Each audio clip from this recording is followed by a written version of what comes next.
చదవండి. యెహోవా తన స్థలమును విడిచి బయలుదేరుచున్నాడు. ఆయన దిగి భూమి ఉన్నత స్థలముల మీద నడవబోచున్నాడు. ఈ వాక్యాలు మనం సోమవారం నుంచి ధ్యానం చేస్తున్నాం. ఒక్కొక్క విషయాన్ని వివరంగా తెలుసుకుంటూ ఉన్నాం. ఈ ఉదయకాలం దీన్ని నేను ముగిస్తున్నాను. మరొక అంశంతో మరలా మంగళవారం కలుసుకుంటాం. దీనిలో సారాంశాన్ని మనం ఆలోచన చేస్తున్నాం. ఆయన మధ్యవర్తిగా వచ్చాడు. దేవుడే ఈ దేవుడు గురించి లేఖనాల్లో స్పష్టంగా మాట్లాడుతూ ఉంది. ఈ దేవుడు ప్రేమ స్వరూపి, లోకాన్ని ప్రేమించిన దేవుడు, పాపిని ప్రేమించిన దేవుడు, ప్రజలందరి క్షేమాన్ని కోరుకున్న దేవుడు, ప్రతి దినము ప్రజలందరి కొరకు తను చేస్తున్న ప్రణాళికను బయలుపరుస్తున్న దేవుడని లేఖనాల్లో రాయబడి ఉంది. రెండోది, ఈ దేవుడు పరిపూర్ణుడని, పరిపూర్ణ పరిశుద్ధ జీవితాన్ని కలిగిన వాడని, ఈ పరిపూర్ణుడు ఆయన ప్రజలందరూ పరిపూర్ణులుగా పరిశుద్ధులుగా ఉండాలని కోరుకునే దేవుడని లేఖనాల్లో రాయబడి ఉంది. మూడోది, ఈ దేవుడు సర్వవ్యాప్తి, సర్వములో ఉన్నవాడు, సర్వ సృష్టికర్త అని రాయబడి ఉంది. నాలుగవది, ఈ దేవుడు సమస్తానికి సమర్థుడు, రక్షించే సమర్థుడు, బలపరిచే సమర్థుడు, బాగుపరిచే సమర్థుడు, పరలోక రాజ్యంలోకి తీసుకుని వెళ్ళే సర్వ సమర్థుడు అని లేఖనాల్లో రాయబడి ఉంది. ఆ సమర్థుడు అనబడే యేసుక్రీస్తు ప్రభుల వారు భూలోకాన్ని, మనుషులందరినీ ప్రేమించిస్తే మనుషులందరూ పాపములో పడిపోయారు, వేరు చేయబడ్డారు, దేవుని విడిచిపెట్టేశారు. దేవుని ప్రభావము, దేవుని మహిమ, దేవుని శక్తి ఎరగని వారుగా మానవుడు ఉన్నాడు. మనుషులందరినీ అపవాది దేవుని నుంచి వేరు చేసి తన రాజ్య వ్యాప్తి కొరకు మనుషులందరినీ భంగపరిచాడు. అందువలన దేవుడే ఒక ప్రణాళికను ఏర్పాటు చేశారు. ఏంటి ప్రణాళిక అంటే, సాతాను రాజ్యము వ్యాప్తి చెందకుండా, సాతాను సంబంధులుగా మార్చబడకుండా సర్వలోకాన్ని, మనుషులందరినీ దేవుని రాజ్య సంబంధులుగా లేక దేవుని రాజ్యంలో ప్రవేశించే వారుగా, ఏ పాపము నేను అటకాయించిందో, ఏ పాపము అభ్యంతరకరంగా ఉందో, ఏ పాపాన్ని రుచి చూపించి సాతానుడు దేవునికి విరోధంగా జీవించే అవకాశం కల్పించి వేరు చేస్తూ ఉన్నాడు, ఆ మనుషులందరినీ ఒక ప్రణాళిక ప్రకారము దేవునితో సమాధానం చేయాలని ఆయన ప్రణాళిక ఏర్పాటు చేశాడు. ఏమిటంటే, ఆయనే దేవుడై ఉండి ఆయన నరుడుగా భూలోకంలోకి దిగి వచ్చాడు. దేవుని వాక్యం అంటే, ఆయన కన్యక గర్భంలో పుట్టి నరుడుగా, నర్వతారిగా శరీరాన్ని ధరించుకుంటాడు అని లేఖనాలు రాయబడింది. లేఖనాలు మాట్లాడంటే, ఆయన నాకు శరీరాన్ని అమరించాడు, ఆయన నాకు శరీరంలోకి ప్రవేశించే అవకాశాన్ని కలుగు చేశాడు. అంటే శరీరంలోకి ప్రవేశించాలంటే మనిషిగా మారాడు, మానవుడిగా మారాడు, నరుడైపోయాడు. ఆ నరుడుగా భూలోకంలోకి దిగి వచ్చాడని తెలుసుకుంటూ ఉన్నాం. ఆ దేవుడే పరలోకంలో ఉన్నాడు. ఆ దేవుడు నరుడుగా మారి నరులతో కలిసి, మనుషులుగా మారి మనుషులతో కలిసి జీవించి మనుషులందరి స్వభావాలు ఎరిగి వారిని విమోచించడానికి నరుడుగా మారాడు అని తెలుసుకున్నాం. మూడోది, ఆయన మధ్యవర్తిగా వచ్చాడు. ఎందుకు మధ్యవర్తి అవసరమైంది? మధ్యవర్తి లేకుండా ఉండలేమో అంటే, మనుషుడు సత్యమును గ్రహించక ఉండను. ఎందుకు మధ్యవర్తి అవసరమయ్యాడు అంటే, మానవుడు సత్యాన్ని గ్రహించలేదు, సత్యాన్ని అర్థం చేసుకోలేదు.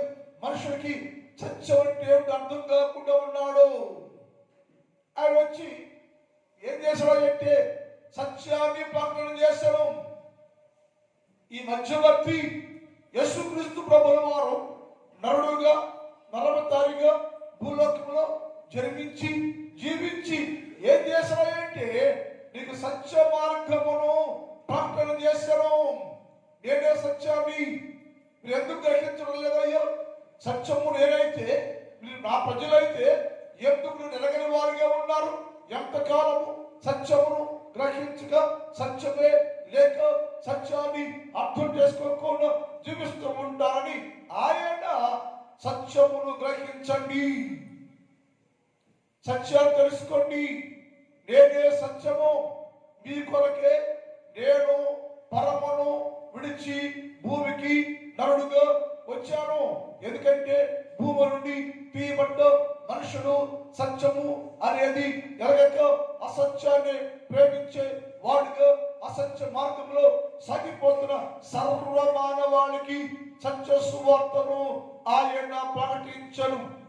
యేసు ప్రభుల వారు ఈ లోకము నరుడుగా అడుగుపెట్టి నరుడుగా జీవించి ఏమని బోధించంటే సత్య సువార్తను ప్రకటించను అని బైబిల్లో ఉంది. సత్యాన్ని ప్రకటించట ఎవరికయ్యో? ఎవరైతే మార్గము మారారో, మనసు మార్చుకున్నారో, సాతాను సంబంధిగా మారిపోయారో వారికి సత్య సువార్తను ప్రకటించి సత్యాన్ని గ్రహించండి, సత్యంలో జీవించండి, సత్యాన్ని వెంబడించండి అని యేసు ప్రభుల వారు మార్గాల గురించి మాట్లాడటం ప్రారంభించాడు. ఏంటయ్యా మధ్యవర్తులు కదా, మార్గం గురించి ఎందుకయ్యాకంటే మార్గంలోకి రాకపోతే సత్యం ఏంటో తెలియకపోతే సత్యం గురించి అర్థం చేసుకోకుండా ఉన్నావు కాబట్టి నీకు మొదటిగా సత్య సువార్తను నేను ప్రకటన చేస్తున్నాను అని దేవుడు చెప్పాడు. అందుకు చెప్పిన మాటలు ఏం చెప్పండి? సత్య సువార్తలు ప్రయాసపడుతున్నారు మనుషులారా, ప్రయాసపడి భారము వస్తున్న వారలారా అన్నాడు. అంటే మనిషికి సత్యం ఏంటో అర్థం కాక పాపాన్ని భరిస్తూ పాపాన్ని మోస్తూ పాపములో జీవిస్తున్న మనుషులు ఏమనంటే ప్రయాసపడుతున్నారు. మీరు నీ ప్రయాస దేనికోసం అయ్యా? నీ ప్రయాస దేనికోసం? దేని నిమిత్తం ప్రయాసపడుతున్నావు నీవు? దేనికోసం ప్రయాస లేదండి. దేవుడు అన్నాడు, నేను నీ ప్రయాసను తీసివేసి నీ భారాన్ని తొలగించి వేసి నువ్వు దేనికోసం ప్రయాసపడుతున్నావో ఆ ప్రయాస నిన్ను దేవుని రాజ్యంలోనికి నడిపించలేదు, ఆ ప్రయాస నిన్ను బ్రతికించలేదు, ఆ ప్రయాస నీ జీవితానికి విమోచన కలుగు చేయలేదు. కనుక మీరందరూ లోకము కోసం, పాపం కోసం, లోక సంబంధం కోసం ప్రయాసపడుతున్న వారులారా అన్నాడు. ఏంటి సత్య సువార్త అంటే? ఆయన చెప్పిన మాట అది. ఆ మాట లేఖన వివరం రాయబడి ఉంది. నేనే సత్యాన్ని, నేనే జీవాన్ని, నేనే మార్గాన్ని మీ కొరకు మధ్యవర్తిగా దిగి వచ్చాను. నన్ను అర్థం చేసుకోండి, గ్రహించండి. సత్యం ఎరగల కారణం చేత మార్గం మార్చుకున్న వారుగా ఉన్నారు. అందుకని ఏం చేయాలంటే ప్రయాసపడుతున్నారు. మీరు దేనికోసం ప్రయాసపడుతున్నావో నీకు అర్థం కావటం లేదు. అందుకని ప్రయాసపడుతున్న వారులారా నా యొద్దకు రండి. ప్రయాసపడుతున్న వారులారా నా యొద్దకు రండి, నా మార్గంలోకి రండి, నా మాట వినండి. మీకు నేను నా గాడి ఎలా ఉండదో, నా మార్గం ఎలా ఉండదో నా దగ్గర నేర్చుకోవాలి. ఆ మాట చూద్దాం. అందరూ తెలిసిన వార్తలు ఇది. మత్తయి సువార్త 11వ అధ్యాయం 28, 29 చూద్దాం. అందరికీ తెలిసిన వాక్యం ఏది? ప్రయాసపడి భారం మోస్తున్న వారులారా, సమస్త జనులారా నా యొద్దకు రండి. ఎందుకు మీ దగ్గర రావాలి? నేను మార్గముగాను మధ్యవర్తిగాను మీకోసం వచ్చాను. నేను మార్గముగాను మధ్యవర్తిగాను మీకోసం నరుడుగా నరవతారిగా దిగొచ్చాను. నేను నా దగ్గర రండి, నేను మీకు విశ్రాంతి. అంటే నీ శాంతులు కోల్పోయావు. ఎవరికి లేచారయ్యో అశాంతి మార్గం అంటే? అపవాది మాట విన్నారు మీరు, సాతాను మాట విన్నారు మీరు. మీ స్వభావం మారిపోయింది. మీ స్వభావంతో పాపాన్ని స్నేహించి పాపాన్ని ప్రేమించి పాప సంబంధిగా ఉంటున్నావు.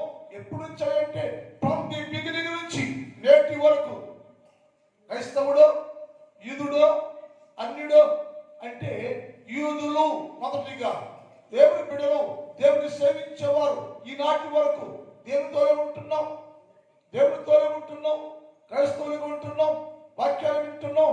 కానీ మనుషులు దేవుని దగ్గరికి వచ్చి సమాధాన సందేశాలు విని మనసు మార్చుకుని విశ్రాంతులు లేరు. యేసయ్య అన్నాడు, ప్రయాసపడుతున్నావు కదా, నీ ప్రయాసం వల్ల ఏంటి లాభం? నీ ప్రయాసం వల్ల దేన్ని సంపాదించావు? నీ ప్రయాసం వల్ల దేనిని ఏర్పాటు చేసుకున్నావు? నీ ప్రయాసం వల్ల నీవు నరకాన్ని ఏర్పాటు చేసుకుంటున్నావు కదా.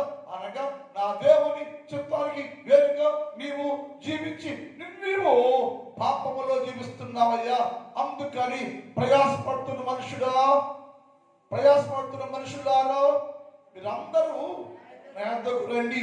ఎందుకయ్యా రావాలంటే నేను నీకు సత్య మార్గాన్ని బోధించి తండ్రితో సమాధానము ప్రకటించి సమాధానము ఇవ్వటానికి మధ్యవర్తిగా నేను వచ్చాను. నా దగ్గరికి వస్తే నేను మీకు నేర్పిస్తా అన్నాడు. మరి కొంత సంవత్సరాల నుంచి మనం యేసు ప్రభువుకి వస్తున్నాం అని బోధిస్తూనే ఉన్నాడు. మరి మనము సత్య మార్గాన్ని అన్వేషించామా? సత్య మార్గాన్ని తెలుసుకున్నావా అని చెప్పేది ఏంటంటే, నేను మధ్యవర్తినయ్యా, నీకు తండ్రికి మధ్య అగాధం ఏర్పడింది. తండ్రి నుంచి వేరైపోయారు. ఎక్కడ వేరైపోయారో దాన్ని సరిచేసి నిన్ను నేను సరైన మార్గం నడపడానికి వచ్చానయ్యా. నా దగ్గర రండి. వస్తే ఏం చేస్తావయ్యా అనే ప్రశ్న వస్తే ఏం చేస్తావంటే అన్నాడు, ప్రయాసపడి భారము మోస్తున్న జనులారా నా దగ్గరికి రండి, నేను మీకు విశ్రాంతిని కలుగు చేస్తా, శాంతిని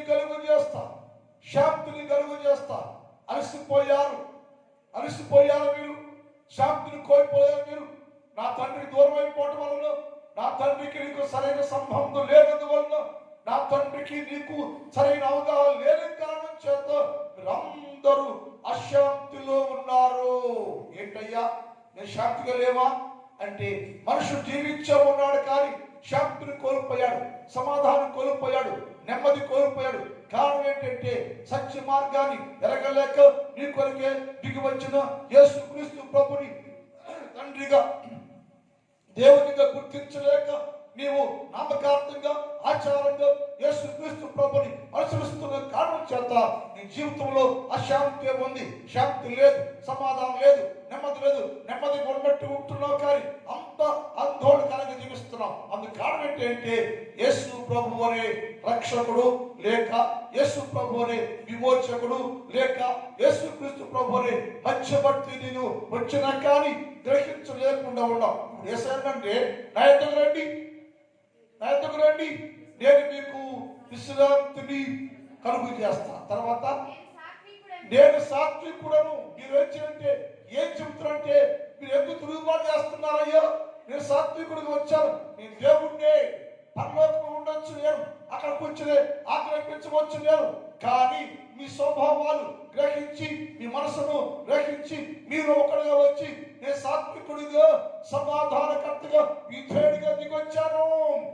మీరు ఇప్పుడైనా సాత్వికముతోటి విధేయులుగా నన్ను వెంబడించండి. నన్ను వెంబడిస్తే మీరు తండ్రి ఒక చోట కలిసి నివాసము చేసే అవకాశాన్ని నేను కలుగు చేస్తా. నా పేరు మధ్యవర్తి. నేను మధ్యవర్తికి వచ్చాను, మీరు రండి, నా వలే మీరు కూడా సాత్వికంతో ఉండండి, సాత్వికత కలిగి ఉండండి అని చెప్పాడు. తర్వాత ఏం పెట్టాడా? దీన మనసు కలిగి ఉండండి. ఈ రెండు లేవు మన దగ్గర. సాత్వికం లేదు, శాంతి లేదు. శాంతి లేదు, సాత్వికం లేదు. దీన మనసు అంటే టోటల్ మనిషి జీవితంలో విలువైంది మొత్తాన్ని కోల్పోయాం మనం. విలువైన దాన్ని కోల్పోయి నీ లోకంలో శాంతిగా ఉంటే ఆయన చెప్పాడు, నేను నీకు శాంతిని ప్రకటిస్తున్నా, విశ్రాంతి మీకు ఇస్తున్నా, సమాధానం ఇస్తున్నా, దీన మనసు ప్రకటన చేస్తున్నా. ఆ ధరించుకోవాలి. మీరు ఎలా వచ్చిందంటే నీవు అలా ఉంటున్న కారణం ఏంటి అంటే అని చెప్పాడు, నా తండ్రి నుంచి వేరు చేయబడ్డవారు, బైబిల్ మాట రాయబడింది, నా తండ్రి నుంచి వేరుగా జీవించేవారు ఎప్పటికీ పరిపూర్ణ శాంతి కలిగిన వారుగా ఉండలేరు అన్నాడు. రాత్రి పాట వచ్చింది మనకి, నా తండ్రి వలన నా తండ్రి ద్వారా నా తండ్రికి వేరుగా ఉన్నందువల్ల మీరు పరిపూర్ణ శాంతి, పరిపూర్ణ నెమ్మది లేకుండా ఉన్నారు. కారణం అంటే నా తండ్రికి నీకు మధ్య అగాధం ఉంది. దాన్ని భర్తీ చేసి, దాన్ని మార్చివేసి మీ అందరూ నేను సమాధాన సంబంధమైన నా రాజ్యములు లేక నా తండ్రి రాజ్యానికి వారసులుగా చేయటానికి మీకు నేను సత్య సువార్త ప్రకటన చేస్తున్నా. గ్రహించండి, సత్యాన్ని గ్రహించండి. అప్పుడు మీరు సమాధాన మార్గములో సాగిపోవదురు. అప్పుడు మీరు దీన మనసు కలిగి జీవించదురు, శాంతి కలుగుద్ది అని యేసయ్య మాట్లాడారు. ఎక్కడ శాంతి అయ్యేమాకంటే ఎవరైతే తండ్రితో సమాధాన పడతారో, యేసుతో సమాధాన పడతారో, దీన మనసు వస్త్రం ధరించుకుంటారు. యేసుక్రీస్తు ప్రభు నా కొరకే దిగి వచ్చాడు, నా కోసమే పుట్టాడు, నా రక్షణ కోసమే, నా సమాపణ కోసమే, నా కొరకే యేసుక్రీస్తు ప్రభు వారు నరుడుగా, నరవతారిగా, మధ్యవర్తిగా దిగి వచ్చి సత్యాన్ని నాకు బోధిస్తున్నాడని ఎవరు గ్రహిస్తారో వారు దీన మనస్సు అనే వస్త్రము కలిగి దేవుని యొద్ద నేర్చుకొని తన్ను తాను పరిశుద్ధ పరుచుకొని దేవునితో సమాధాన పడి దేవుని మార్గంలో ఉండేవారుగా ఉంటారని ఆయన మధ్యవర్తిగా వచ్చి సత్య సువార్తను ప్రకటించాడు. రెండోది, ఎప్పుడైనా నేను మీ అందరినీ నా తండ్రి రాజ్యానికి వారసులు చేయాలనుకుని వచ్చాయా? నేను ఎందుకు వచ్చావే మధ్యవర్తిగా? నువ్వు రాబోదు వెళ్ళలేవంటే నా ద్వారా తప్ప ఎవ్వడు తండ్రి యొద్దకు ఎక్కి వెళ్ళలేడు, ప్రవేశించలేడు. నా తండ్రి మీకు రాజ్యాన్ని సిద్ధం చేశాడు. నా తండ్రి మీకు పరిశుద్ధ స్థలాన్ని సిద్ధం చేశాడు. అది మీకోసమే. అది పోగొట్టుకున్నావు, తిరిగి పొందుకోవడానికి ప్లాన్ చేయడం లేదు. నేనేం చేశానంటే అక్కడి నుంచి బయలుదేరి భూమి మీద కాలు మోపి మనుషుడిగా మారిపోయి, నరుడుగా మారిపోయి మీ అందరు నేను నా తండ్రి రాజ్య వారసులుగా చేయటం కోసమే నేను మధ్యవర్తిగా వచ్చాను. గ్రహిస్తున్నావా అంటాడు యేసయ్య. అందుకే కొలస్సీ పత్రిక 1వ అధ్యాయం 13-14 చూద్దాం. ఆయన మనలను ఎక్కడి నుంచి ఆయన అనగా మధ్యవర్తి అనబడి యేసుక్రీస్తు ప్రభుల వారు, ఆయన అనగా మధ్యవర్తి అనబడి యేసుక్రీస్తు ప్రభుల వారు, మార్గం బోధించి యేసు ప్రభుల వారు నరుడుగా, నరవతారిగా, మనుష్యుడిగా భూలోకంలో కన్య మరియమ్మ గర్భంలో జన్మించిన యేసుక్రీస్తు ప్రభుల వారు ఏమంటున్నాడంటే ఆయన మనలను ప్రస్తుత అంధకార సంబంధం ఉన్న లోకం, ఎన్నో క్రిస్మస్లు అయిపోతున్నాయి, ఎన్నో వేల సంవత్సరాలు బలమైన సువార్త ప్రకటన చేయబడుతుంది, శిష్యులు ఎంతో మంది భక్తులు బోధిస్తున్నారు. కానీ మనిషి అలాగే ఉన్నాడు. నో చేంజ్, నో గ్రోత్, ఏ మార్పు లేదు. కారణం కారణం ఏంటంటే అంధకార సంబంధంలో జీవిస్తున్నాడు. మరి వెలుగు వచ్చింది కదా, మధ్యలోకి వచ్చాడు కదా, బోధిస్తున్నాడు కదా, నేనే మార్గాన్ని చెప్తున్నాడు కదా, నీకు తండ్రికి తెగిన సంబంధాన్ని కలపడానికి నేను వచ్చానయ్యా అని చెబుతున్నాడు కదా. మరి మనిషి ఏం చేస్తున్నాడు? అయ్యో ఎక్కడున్నాడో ఏంటి? ఆయన అన్నాడు మీరందరూ అంధకార సంబంధంలోనే జీవిస్తున్నారయ్యా. అక్కడ ఉంటే మీరు తండ్రితో సమాధానం పడ్డాడు. అంధకార సంబంధానికి అధికారం ఎవరయ్యో? అపవాది, సాతాను. వాడి బోధ విన్నాడు, వాడి మాట విన్నారు, అక్కడే ఉన్నారు మీరు. నా తండ్రి చూశాడు, నన్ను సమాధానకర్తగా లేక మధ్యవర్తిగా పంపించాడు. నేను మీకోసం మధ్యవర్తిగా వచ్చాను. ఏం చేస్తావా అంటే మీరందరూ ప్రస్తుత అంధకార సంబంధము అధికారం కింద మగ్గిపోతున్నారయ్యా. అక్కడ ఉంటే మీకు దేవుని రాజ్యం రాదు కదా. మీకు విశాల దేవుని రాజ్యం ఏర్పాటు చేసిన నా తండ్రి రాజ్యం మీరు ఉండాలా, పరలోకం ఉండాలి మీరు. అందుకోసం విడుదల కావాలి మీకు, విమోచన కావాలి మీకు.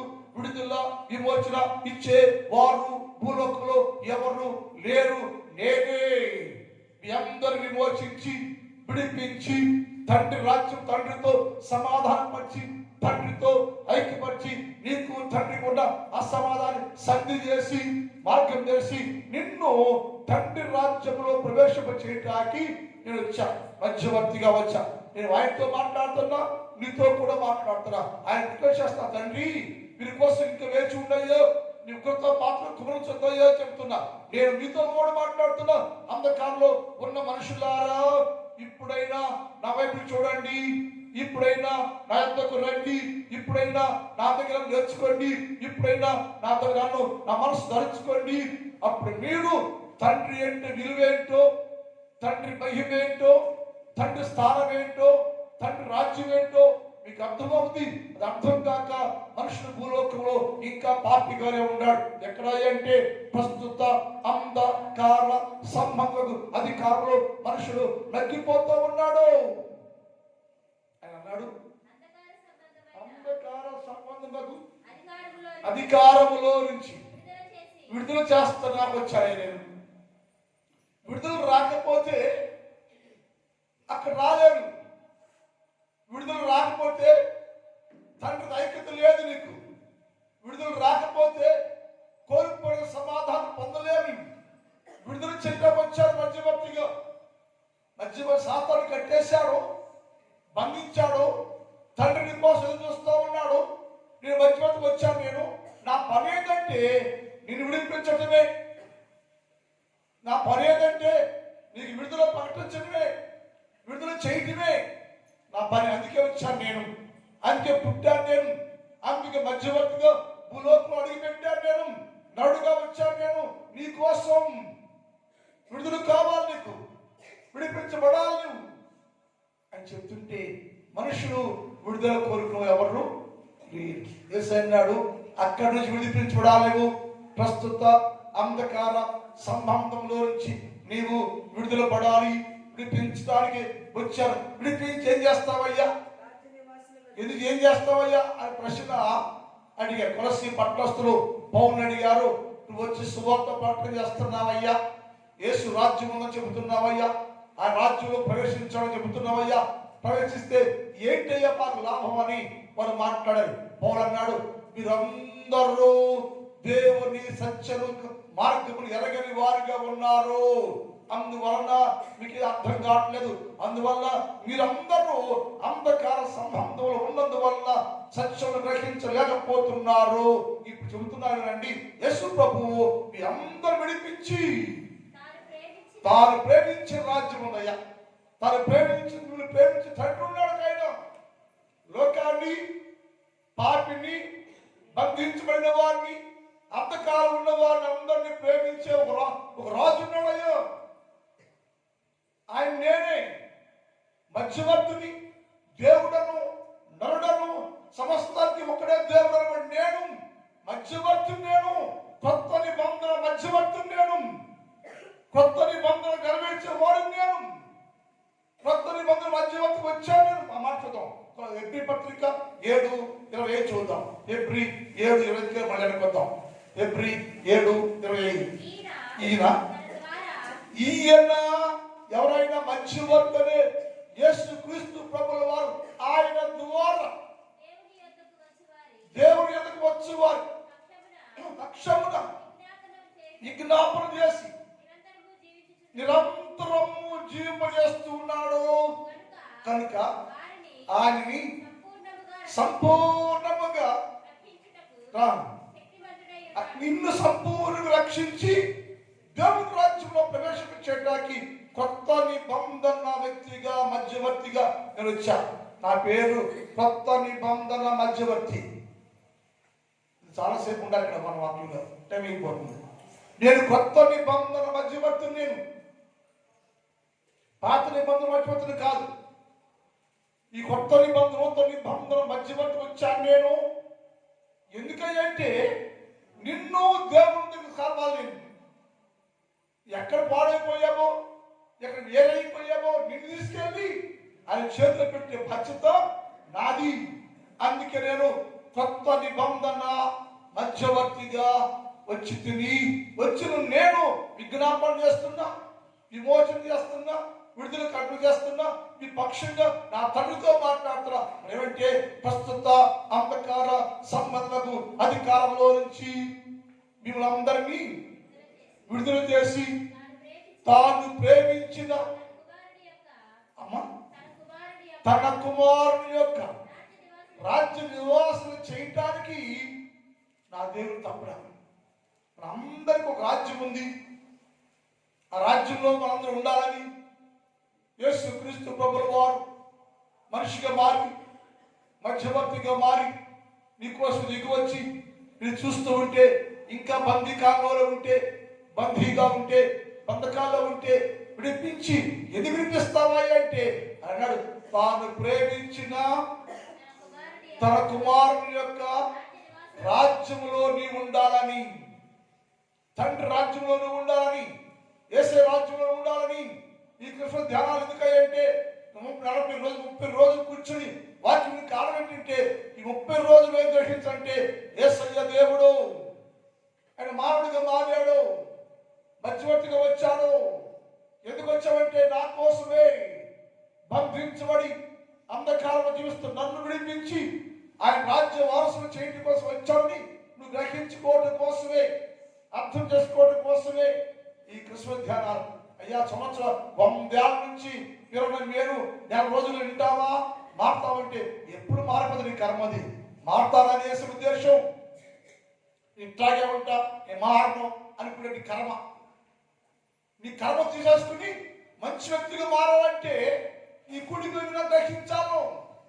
నా దేవుడు లాంటి వాడు, నా దేవుడి ప్రేమ లాంటిదో, నా దేవుడు నాతో శ్రేష్టమైందో, నా దేవుడి కృప శ్రేష్టమైందో, నా దేవుడు అన్ని ప్రేమించి నన్ను నా కుటుంబాన్ని పరలోక రాజ్యంలో చేర్చడానికి ఆయన దిగి మనుషుడిగా నరుడిగా మధ్యవర్తిగా వచ్చాడయ్యా. ఆ మధ్యవర్తి చేసే మాట నేను వినాలి. అని ఏమంటే నా రాజ్య వారసుడిగా చేయటానికి, నా రాజ్యంలో సభ్యత్వం ఉండడానికి అది ఆశపడుతున్నా నేను. కానీ మరి ఏం చేయంటే ఈ ఉదయకాల మధ్యవర్తిని అనుసరించే వారిగా ఉండాలి. చివరిగా ఎప్పుడైనా ఎందుకు వచ్చావంటే నేను అందరి పాపములను భరించటకు మధ్యవర్తిగా వచ్చాను. నేను ఏది నీ మీద ఉందో, ఏది నీ మీద ఉందో అది నీ మీద లేకోకుండా దాన్ని నేను వేసుకుని నేను భరించి నీ స్వేచ్ఛనిచ్చి స్వాతంత్రాన్నిచ్చి నీ పక్షంగా నేను బలైపోయి యజ్ఞం చేసి నీ పక్షంగా నేను అలగొట్టబడి యజ్ఞ పురుషుడిగా వచ్చే నేను నిన్ను విడిపించి నిన్ను ప్రేమించే దేవుని రాజ్యానికి హక్కు కలిగిన వారిగా, వారసులుగా, స్వాస్థ్యానికి రాజ్యానికి హక్కు కలిగిన వ్యక్తిగా నువ్వు ఉండాలని, ఆయనతో రుణం చేయాలని నా దేవుడు నీ కోసం మధ్యవర్తిగా వచ్చాడు. ఆయన గ్రహిస్తావా? సత్యాన్ని గ్రహిస్తావా? అర్థం చేసుకుంటావా? ఈ పండుగ నా కోసమే, యేసయ్య పుట్టి నా కోసమే, పశువుల పాకస్థానం లేదానికి, సత్వం చూడడానికి ఎక్కడ చోటే లేదయ్యా. అలాంటి దిక్కులేని పరిస్థితుల్లో నా కోసం వచ్చాడు, నాకు అన్ని ఇచ్చాడు అని నా ముందు నిలబడ్డాడు. రండి వినండి అని చెబుతున్నాడు. కనుక ఇప్పుడైనా వింటానుకుంటే నా దేవుని రాజ్య వారసత్వంగా చేయటకు యేసయ్య నీ కొరకు వచ్చిన యజ్ఞ పురుషుడు మధ్యవర్తి యేసుక్రీస్తు ప్రభువు ఆయనతో ఉంటే, ఆయన మాట వింటే నీ కుటుంబము నీవు దేవుని రాజ్య వారసులుగా ఉందురుగాక. ప్రార్థన. మా తండ్రి, నీ పాదములకు స్తోత్రాలు. ఈ ఉదయ కాలంలో మీరు మాతో స్వస్థంగా మాట్లాడుతూ వస్తున్నారు. మధ్యవర్తి అని నేను మీ అందరికీ సత్య సువార్తలు ప్రకటించి మార్గాన్ని బోధించి విడుదల కలిగించి రాజ్య సంబంధిగా చేయడానికి నేను వచ్చాను. నేను సమాధానపరుస్తున్నాను. తండ్రి రాజ్యంలోకి హక్కు కలిగిన వారుగా తీసుకెళ్లాలని నేనే దిగి వచ్చాను అని సెలవించాను. అది గ్రహించుకోనయ్యా. ఇప్పుడైనా ఈ క్రిస్మస్ ధ్యాన కొడుకులైనా సరే మా దేవుడు యేసయ్యే నా కొరకు వచ్చాడు. ఆయన నా కోసం దిగి వచ్చాడు. నా కొరకు మధ్యవర్తికి వచ్చి నాకు సమాధానాన్ని విడుదల ప్రకటించాలని గ్రహించుకొని ఆ దేవుడైన యేసుక్రీస్తు ప్రభువులో జీవించే భాగ్యము దయచేయండి. ఉదయ కాలంలో ఈ స్థలంలో కూర్చొని ఈ వాక్యాలు వింటూ ప్రార్థనలు ఏకీభవించిన ప్రతి బిడ్డను మీరు దీవించండి, ఆశీర్వదించండి. వారి కుటుంబాల్లో గొప్ప పేరులతో నింపండి. ఈ పండుగ యొక్క క్రిస్మస్ పండుగ దీవిన పేరులు ప్రతి కుటుంబము పొందుకుంటకు సహాయం చేయండి. అలాగే అయ్యా నా సంఘాన్ని దర్శించండి, నా సంఘాన్ని దీవించండి. నా సంఘంలో ఉన్న ప్రతి కుటుంబాన్ని ఆశీర్వాదకరంగా దీవెనకరంగా మార్చండి. ఏ కుటుంబానికి ఏది కావాలో, ఏ మేలు కావాలో, ఏ సహాయం కావాలో సమస్తాన్ని అనుగ్రహించమని ప్రార్థన చేస్తున్నా. వ్యవసాయం చేస్తున్నా ప్రతి వ్యవసాయదారుడి కోసం ప్రార్థన చేస్తాడు. సంవత్సరం కష్టపడ్డారయ్యా, వారు కుప్పలు ముగిస్తుండగా, వ్యవసాయం ముగిస్తుండగా సహాయం చేయి. ఆ తోడాన్ని మీ స్వాధీనంలో ఉంచుకోండి. అందరూ క్షేమకరంగా వారి వారి పొలాల్లో ధాన్యాన్ని దాచుకుంటాకు సహాయం చేయండి, మేలు చేయండి. మీరే వారందరూ తృప్తిపరచండి, సంతోషపరచండి, సంతోషాలు నింపమని ప్రార్థన చేస్తున్నారయ్యా. అలా కష్టపడి పని చేస్తున్న వీళ్ళందరూ దీవించండి. మన పని పాటల్లో తోడుగా ఉండండి, దీవించండి, ఆరోగ్యాలు ఇవ్వండి, బలాన్ని ఇవ్వండి, శక్తి ఇవ్వండి, దీనికలు మార్చండి. జరుగుతున్న ఉపవాస ప్రార్థన కూడికలు ఈ రోజు చివరి రోజు ముగింపు ఉంటుండగా సర్వంత అత్యాశతో పాల్గొని దీవుల పొందుకు సహాయం చేయమని యేసు వారి పరిశుద్ధ నామములో ప్రార్థిస్తున్నాం తండ్రి. ఆమేన్. కూర్చోండి.